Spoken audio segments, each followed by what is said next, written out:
Check it out, guys. It's the best-selling Toyota Tacoma mid-size truck. And right here, the brand's making new 2017 Honda Ridgeline. And guess what we're gonna do? We're gonna find out if new all-wheel drive is as good off-road as old four-wheel drive. And that is coming up right now on this mashup on the Fast Lane Truck.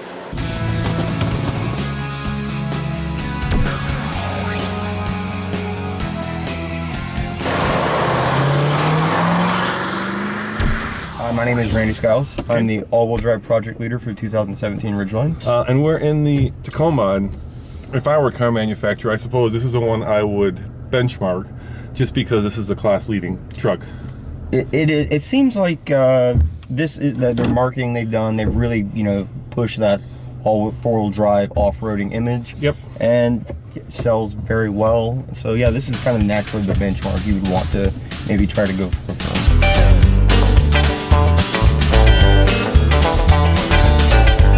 Yeah, and I wanted you to come along with me on this course that you set up, because it hopefully will demonstrate the difference between a four-wheel drive system and an all-wheel drive system that you guys have. So immediately there's a big difference in that when you get into Tacoma, you kind of feel like you're sitting on top of it. Have you noticed that? Versus like in it, which is more of the way that you sit in the Ridgeline. Yeah, exactly. Yeah, the seating position, you feel your feet are kind of swept out. Right, that's a Tacoma thing. Yeah, like they're on the same level as your butt. It's kind of weird. Yeah, I know, but that's what Tacoma does. And I gotta tell you, this is kind of the class. This is a really cool water crossing you guys have set up here. This is the class standard, and I'm a little mystified because I'm kind of old school, so I've always loved the traditional good departure angle, good approach angle, good ground clearance, right? For if you're going to go off-road, that's kind of the way that it's been for a long time. And then recently we had the chance to test the Pilot, which has the same terrain management system. Are we in four-wheel drive? No, you're not. You see, you're already in the ditch. You're already stuck. I'm already stuck. You're already stuck. I'm making your point for you. You've made my point right there. Yeah. So you had to manually throw that in there. Yep. If you were in the Ridgeline, we would have already been way over there. And we will be in the Ridgeline. Yeah. So we'll see the difference. Yeah. So I mean, they have the higher ground clearance and things like that, but fuel economy suffers. Ride quality suffers. It's I mean, you don't off-road every day. I mean, we all wish we could. Right. But I mean, you have to go to work. You have to do different things like that. That way? That way is the full course. Thanks. So, it's a truck. Truck ride, a little bit harsh. Yeah, a little more suspension travel, I think. More suspension travel. And of course, you got the solid rear axle. Solid rear axle. Versus your independent rear suspension. And that's a very big difference. Very big difference. Older technology. It is proven. It is older technology, I'll give you that. Yeah. But, I mean, you do pay a little bit for it, It's a little bit. You'll notice it's a little bit rougher on the course.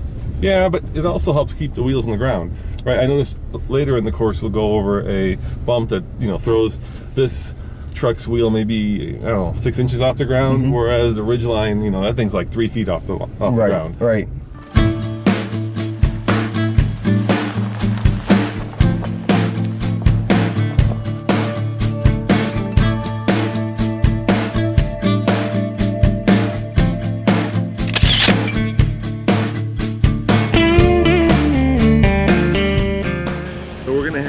To go over this double bump, and we'll see how much rear wheel lift it gets. With a solid rear axle, we should be looking at a lot less. So let's watch it here. Keep your eye on that passenger rear wheel. Look at that. A lot less, barely lift.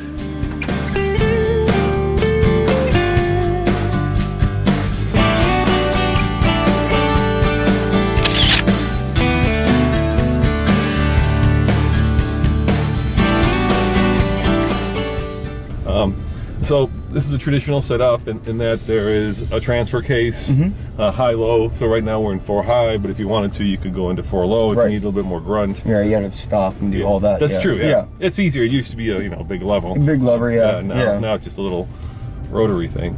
But you don't have any of that. No, it's all automatic.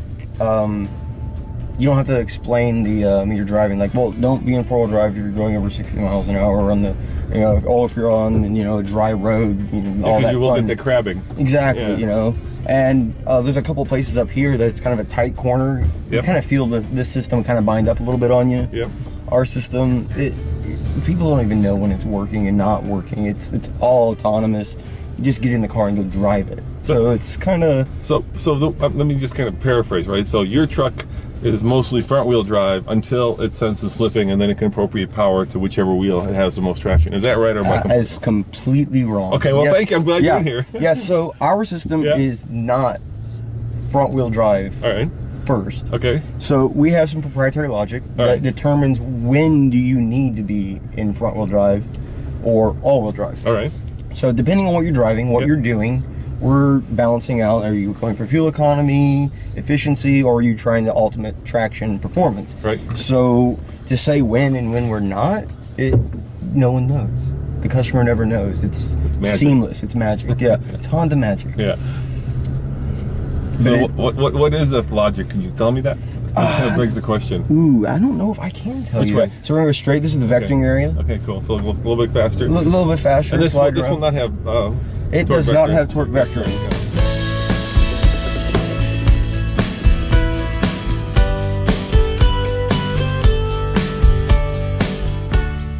It does not. It's a conventional open differential. Yeah. So the back end just kind of comes around. Yes. Yeah. You get the hop, feel hop. Yeah. You can feel the hop. Yeah. Yeah. Now the traction control's kicking in. Yeah. Kind of killing a lot of the fun. Yes. But it's still fun, dude. Yeah. You're still fun. Yeah. It's still fun. I'm still enjoying it. And you're really getting the wheel hop. You're really working that wheel, though. Yeah. You can tell. It's not very precise, but then it's an off-road truck, so you don't expect it to be. There was a pretty big hit there. Yeah. But that's what trucks do. Right. I mean, you kind of get that. Well, you kind of made a point right there, straight. Okay, thanks. You kind of made a point there, like, well, it's a truck. It's what trucks do. Yeah. And I think truck buyers, they just take the little bit less refinement as a, well, I'm gonna have to accept that if I want to have a truck. Right. Ridgeline, it's a truck, very refined, very smooth, not kind of beating, jumping you around. Then you kind of just made the point right there of you don't have to compromise. You're getting all this performance. See, here's an area where it binds the system up. Yeah, you feel it. Yeah. So we get the best of both worlds. But to me, that's almost reassuring because it kind of, it's hardwired in my brain right now that means I'm in 4-wheel drive, right? Right. And that power is being distributed to all 4 wheels. And in my experience, at least, I've found that sometimes, and it's getting better, but the first generation of a lot of the terrain management systems, you could almost sense the computer thinking, like, where do I send the power? Where do I send the power? Oh, here, right. And then by the time I figured it out, it was too late and you're stuck.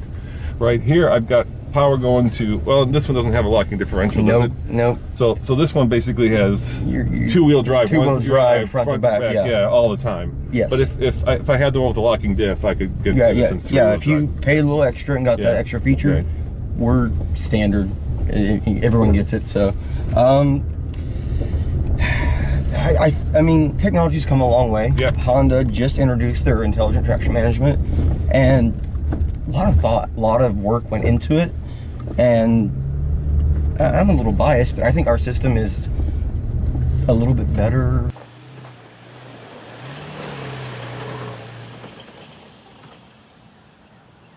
All right, let's hop in your truck, man. Okay. Yeah, let's take your truck for a ride.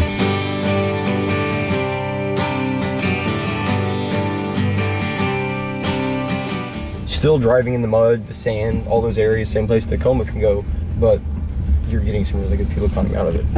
Yeah, the suspension feels like it's doing a better job of absorbing these bumps. It's smoother, right? Yeah, it's smoother. I gotta be honest, I'm a little worried about the ground clearance. I think you said it's 8 inches, right? Yeah, right around 8 inches. Yeah, I'd like to see a little bit more when I'm going off-road. Yeah, with that, you're gonna give up a little bit of the overall road dynamics, fuel economy, things like that. Exactly. Yeah. So I mean, the concept is, you know, we're driving on this little 2-track mud road, taking your family out camping in a primitive site. Yeah, so you're relaxed, you know. Yeah. You're not out there going to Moab and doing fins and things and Hell's Revenge. Yeah, I mean, you can. We've had this at some very unique places, yeah. So is there any underbody cladding protection? We have some kind of for more heat and aero. Right, but not like, you know, protecting the differential or drive shaft or fuel tank. No. The usual stuff. And no front fuel skid tank, plate. yes, and things like that. But front skid, no front or rear skid plates. No. Yeah. I'm very impressed because, you know, for a off-road vehicle that's designed mainly on-road, it's doing really well. Yeah, it's there's not a whole lot of we didn't really give up a lot by doing this. It's the independent suspension works great for this. It does a really good job trying to keep the wheels on the ground. All-wheel drive system kind of handles all the torque distribution for you. VSA kind of works cooperatively with it.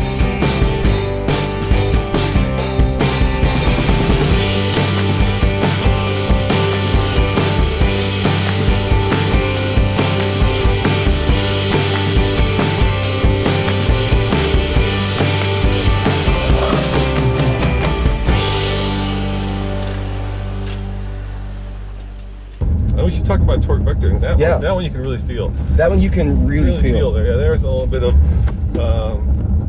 intrusion with it moves you around. Yeah. So it's power on vectoring. We don't need to apply the brake to turn you around, move and create the yaw. We're slipping our clutches, and we can send torque left to right 100%, left or right up to 120 kgfm. That's pretty cool. Yeah, and you can really feel it. And if you notice, your hands were a lot more calm, and we went a lot faster in Tacoma. Yeah. But there is just a little sense of this being more delicate than a Tacoma, right? Tacoma, I'm like, it's a truck and I can bash it, and that's partly, I think, because it's body on frame, you know, and there's that kind of sense of weight about it and heft. This feels a little bit more delicate. I'm just a little bit more concerned about like hitting something. I mean, I think we're only like maybe the 50-pound range difference. Really? Yeah. And when we did that demonstration where we picked up that tire, probably about 2.5 feet. Yeah. You still could open the doors, open the tailgate. You know, you didn't hear any creaking, things like that. Really, really rigid unibody.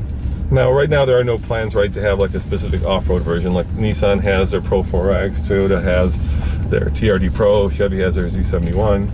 You guys have the Black Edition. We have the Black Edition. Yeah. I mean, in the future, who knows where we'll go. Yeah. But there was never an off-road one in the previous gen, was there? I do not think there was. No. We had the RTL. I believe was the top grade. And obviously, let's talk about, you know, we're doing off-road stuff right now, but how about in the snow? How does the system work in snow? Which is a lot of the time that people will use it. Yeah, a lot. I mean, snow it's probably the most common thing.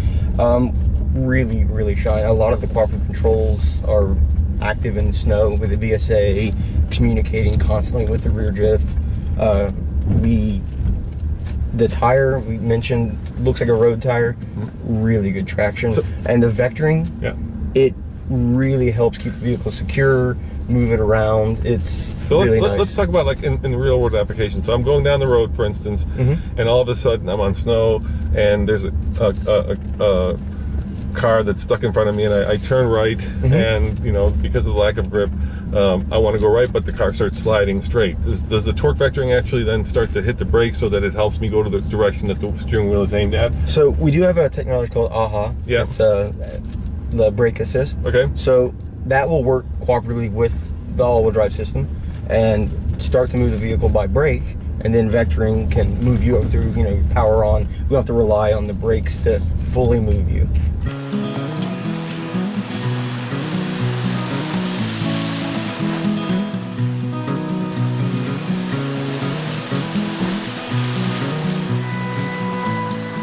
We're coming off the washboard right here. Yep. Really shows independent suspension. Yeah, the winch wipers.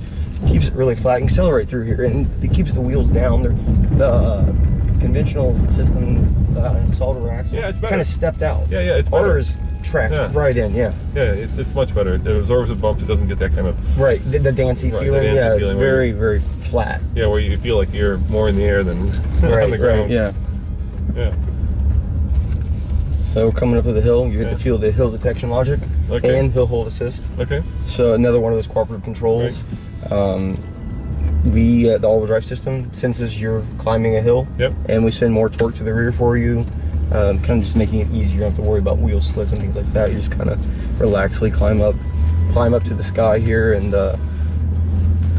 not worry about the fact that we're going to get stuck or roll back. All right, here we're in the loose sand. You're in the loose sand. All right, we'll do the same thing. I recommend start out in normal, kind of give a throttle input, drive in the sand, and then go ahead and switch it to the sand mode. And you can kind of feel that cooperative control where the drive-by-wire helps you a little bit. So let's see, normal, snow, mud, sand. Okay, here we go, we're in sand.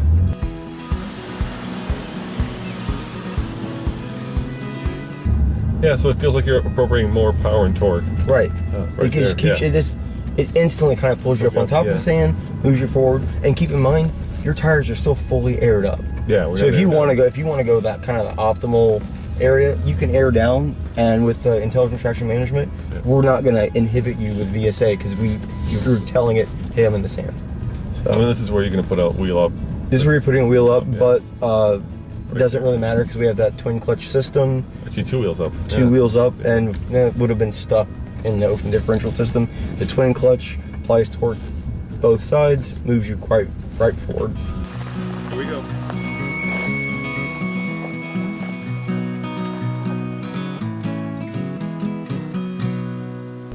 Well, thank you very much. Yeah, it was my pleasure. It was fun to do that. Thanks. I really appreciate your expertise.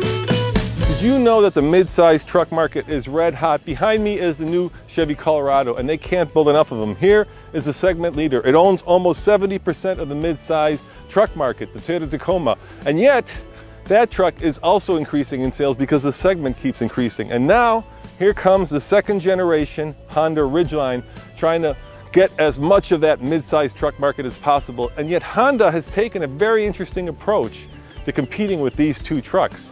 It's the most car-like, and we're going to find out just how car-like it is when we take all 3 of them for a ride, and that is coming up right now